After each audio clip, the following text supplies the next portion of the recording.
All right, let's get practicing in QuickBooks Online. Grab the link below in the description so that you can follow along.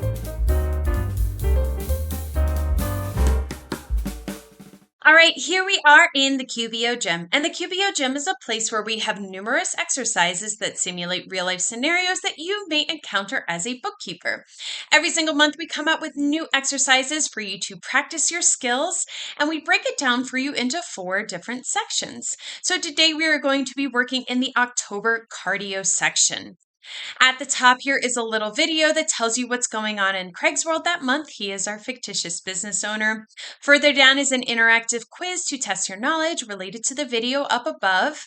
And then further down are all of the exercises within this section. So today we are going to practice updating recurring transactions. You will need to be in the same session of the sample company that you were in for the previous exercise. If you have not completed those 2 previous exercises, go ahead and click on the link on the top right corner of your screen. That'll take you to the first one, complete that one, the following one, and then come back to this one. They all build on each other, which is why it's important to do that first one first. All right, so our scenario today is that Craig called and he said that he was glad he stopped off at Hall Properties because they reminded him that his rent increased this month and he had forgotten to tell you so that you could update the recurring transaction. He wrote a check for the total amount of rent owed while he was there. So, a recurring transaction is also known as a scheduled or memorized transaction. This is a great tool to help streamline bookkeeping and invoicing processes, for transactions that occur regularly.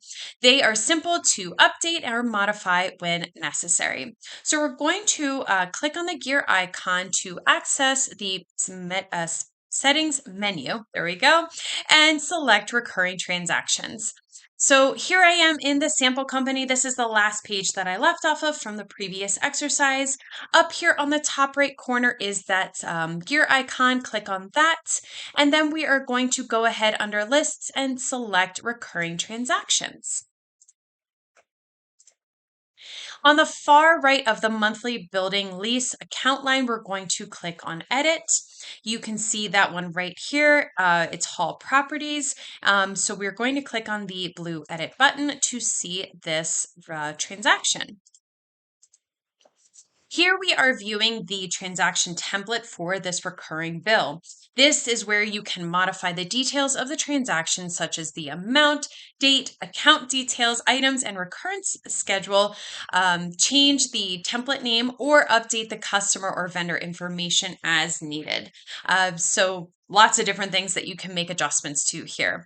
Craig reported that the rent lease amount has increased by $100 per month, so we want to make sure this information is updated right away. So in the amount column, we're going to change the amount from $900 to $1,000. If you have any pop-ups show up, just go ahead and click out of them. Here's all of the information you could see. Here's the template name. When it is scheduled for Hall Properties, it's once a month. Here's all their information. So we're going to scroll down here. It's for rent, and the amount here is what we are going to adjust. So click into it and change it to $1,000 because it's increased by 100.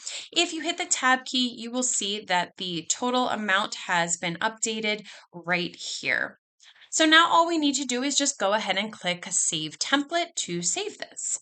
So click on the green Save Template, and now that recurring transaction, that bill has been changed to $1,000 a month.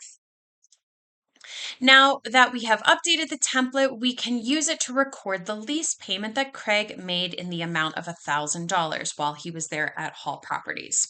So again, in that same exact line, we're going to click on the drop-down arrow next to the edit link and then select Use. So on the same line that we were just on, click on the arrow over here, and then you will select Use, and you will see the bill appear for you. This generates the new bill from that template. So you can see now it's showing as $1,000 rather than that $900 prior. We're going to click on save on the black bar here, and then, or we could we could click save on the black bar here and then mark it as paid. But let's see another way that we can do this. So we're going to click on the save and close button. So here's that save button that I was talking about. We're going to do it a different way. So click on the arrow here and select save and close. And that bill has been saved. Now we need to go find it. On the left nav bar, we're going to hover over expenses and then select bills. So over here on the left-hand nav bar, here is expenses, hover over that and then select bills. And you will see four different or a couple of categories. It says for review, unpaid, and paid. We are going to want to go to the unpaid tab to view all of the bills that have been created but not yet paid.